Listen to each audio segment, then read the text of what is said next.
Pero ang sabi diyan sa awit, let down your net. Ano? Dahil mayroong pagpapala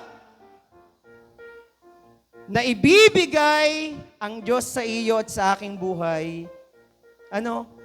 Na kung saan na hindi masukat ng iyo at ng aking kaisipan. Katulad nga nung sinabi sa awit, I know not all His plans, but I know my life is in His hands. Ano? Hindi man natin alam lahat yung plano ng Diyos sa iyo at sa aking buhay, pero isa ang iyo at aking nalalaman na ang buhay natin ay nasa Kanyang mga kamay. Purihin natin ang Panginoon. Kaya nga po, this is the month of celebration. I-congratulate mo nga ang iyong katabi. Congratulations. Sa kabila, congratulations. Bakit kaya kino-congratulate? Ano? Brother Jerry, umiiyak na nga ako kasi hindi ako nakapasa. Sa mata ng Diyos, pasado ka. Ano? Sa harapan ng Diyos, para sa Diyos, pasado tayong lahat. At confirmation yan, nung winning team namin, 2 beses binanggit ng Sister Riling. Kino-congratulate ang bawat isa sa atin. Hindi lang kami, kundi ang bawat isa sa inyo. Dahil tayo ay nagpatuloy, tayo ay naging bahagi, partakers of the kingdom. Ano? Ganito yung ginagawa ng Diyos sa buhay ng bawat isa sa atin. Kaya nga, yung mga mensahe na inyo at aking narinig ay naging sapat sa iyo at sa aking buhay. Kaya nga nung ako'y nakikinig ng mensahe ng Sister Marlene, di ba? Sinasabi natin, Panginoon, nais ko. Nais kong makapasa sa board exam. Panginoon, nais ko magkaroon kami ng lupa at bahay. Panginoon, nais ko dumami ang pera ko. Yes, kalooban yan ng Diyos. Ngunit, minsan ba natanong mong Panginoon, Panginoon, ano ang nais mo? Minsan ba natanong mo ang Diyos, Panginoon, ano ang nais mo? Di ba ang sarap? Tanungin mo ang Diyos kung ano yung kanyang nais na mangyari sa iyo at sa aking buhay. Kung paano nga ating narinig, may due season. Amen? Narinig nyo ang Sister Honey, 15. Nahigitan pala ako ng Sister Honey. Ano? Iyan yung mga story ng Diyos. Kasaysayan ng Diyos na ginagawa sa ating mga buhay. Pero sabi nga, you have to seed for your need. Kung meron kayong pangangailangan, meron kayong nais yun ng breakthroughs, nais yun ng miracles, seed. Seed answers all. Daniel, tama? Nasa si Daniel. Seed answers all. Dahil naalala ko yan, nung ang ate Sara niya ay magte-take ng exam. Talagang siya ay pinagasik niya. Ano? Say, Kuya Jerry, ikaw na magsulat. Ano yung prayer request mo sa binhing iyan? Nung una niyang binhi, wala hindi pumasa. Sabi ko, subukan mong muli. I don't know saan galing yung 500 na yun. Parang pinagtrabahuhan niya yun eh.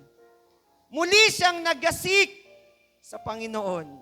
Dahil naroon na yung kauhawan niya din eh. Na ang ate Sarah niya ay makapasa na din. At doon, sabi nga, sa bawat binhi na ating iniasik, iba kasi yung tithes eh. Binabalik mo yun sa Panginoon. Yung bahagi. Pero yung seed, yun ay from the bottom of your heart. Na kung saan ay nagasik ka for your need, for your miracle, for your breakthroughs. Kaya nga, anong ating narinig sa Galatians chapter 6 verse 9? Huwag kang mapagod. Minsan, napapagod tayo. Napapata tayo. Amen? Walang masama. Na ikaw ay mapagod, mapata, ngunit, ang sabi dyan, huwag kang manghihimagod. Doon pa rin yung encouragement. Na kung saan ang mensahe ng Sister Ocklet sa atin ngayong taon, ikaw ay magpatuloy. Sa kabila ng iyong paghintay, sa kabila ng iyong pagbagsak, laging may due season. Kaya nga nung makita ko yung post ni Rina, sabi ni Rina, habang ang iba ay nagsasaya, kami naman ay nalulumbay. Kumbaga parang may kurot sa puso. Kaya sabi ko, Panginoon, minsan alalahanin mo, minsan patunayan mo sa kanilang buhay na tunay ikaw ay tapat sa iyong mga salita. Huwag kang manghimagod. Ito yung hamon sa atin. Magpatuloy ka. Sapagkat sa kapanahunan, ikaw at ako ay magsisipag-ani. Amen? Kaya nga sabi nga, kailan yung due season? Hindi ko alam. Sabi nga ng Sister Marlene sa Susi, kahit si Oral Roberts, nung tinanong ng kanyang member, kailan ang due season ko? Tanging ang Diyos ang nakakaalam. Only God can tell us when is your and my season. Kaya nga malaga na kung saan ay matutunan natin yung kaparaanan ng Diyos. Amen? At ngayon, narito ang mensahe. Kapag ikay tinanong, do you know who you are? Tanungin mo nga ang iyong katabi. Do you know who you are? Anong sagot? I am a child of God. Anong sabi sa mensahe? You are a child of God. You are a ruler. You are a prince. Kaya nga itong buwan na ito, month of celebration. Amen? Month, season of jubilation. Season of joy. Season of celebration. Pero, you have to find the keys kung paano mo ito mararanasan. Kailangan mong hanapin yung susi sa jubilation, season of joy, season of celebration. Dahil kung paano, sa mensaheng to, sabi ko nga, Elaine, dapat dati pa to na imensahe. Kasi ruler. Siguro, hindi ako 11 takes. Kasi sabi dito, ang Panginoon, He is the God of all flesh. He is the sovereign God. He is the God of all spirit. Ibig sabihin, kahit ang board exam, kailangan mo itong mapamahalaan. Kailangan mong mapamahalaan. Ano? Dahil kapag iyan ay pinamahalaan mo, you will not subdued. You will not be subjecting. You will dominate. You will rule. Dahil ganito tayo nilikha ng Diyos. Hindi ka tinawag para ikaw ay bumagsak. You are not called to fail. You are called to be more victorious in the name of Jesus. Kaya nga, extended. May result na. Paano pa mahabol? In-extend year 2025. Kumbaga, sa school year, sa school calendar ng DepEd, 2024-2025, pasok ka pa din. Pero ang mas sigit na nakakagalak, ang pabor ng Diyos ay magpakailanman. Kaya patuloy kang maniwala, patuloy kang sumampalataya. Remain in your faith, remain in your commitment to God. Anuman ang mangyari. Manatili ka sa presensya ng Diyos sapagkat tunay, anything is possible with God. Hallelujah! Praise the Lord! God has a plan for your life. There is a time the manifestations are going to happen. The seasons are changing. Ano? We will enter to a new season. New season of miracle, new season of breakthroughs, new season of blessings. Because the Christmas season is a season of celebration. Kaya, sabi mo sa iyong katabi, huwag ka nang malungkot. Magsaya ka. Begin to rejoice because there is a breakthrough. Amen? There is a breakthrough. It is right there at your doorsteps. Kaya pamahalaan mo. Mamahala ka. Kaya dapat sa susunod, kailan ba magfa-file? Taas nga ang kamay na magte-take muli ng exam. Taas ang kamay. Huwag maiya. Taas ang kamay. Dahil you are a ruler. You are a ruler. Kailangan mong pamahalaan. Sabi nga ng aking ate Leng, Jerry, sabi ng Pastor Riner, kung anong lumalabas sa bibig mo, doon mangyayari. Kaya year 2025, sabi niya sa akin, magkakabahay. Kala mo, bibigyan mo ba kami ng magkakabahay kayo. Hindi na 2026. Yun yung pananampalataya ng ate ko. At yun ay iginagalang ng Diyos. Kaya nga, sa mga magsisikuha, muli ng board exam, you have to rule, you have to dominate. Na kung saan, sa isang labanan, naalala ko, yung time na ang ating Sister Honey ay muling nag-fail sa pagkuha ng exam bago yung kanyang pagpasa ngayong taon. Sabi ko sa kanya, puro tayo panalangin. Nagasik tayo. Ando na yung pananampalataya. Which is Very good tayo lahat doon.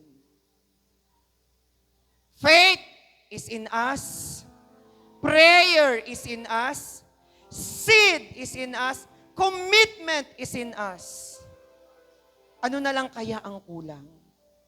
You have to pay the price.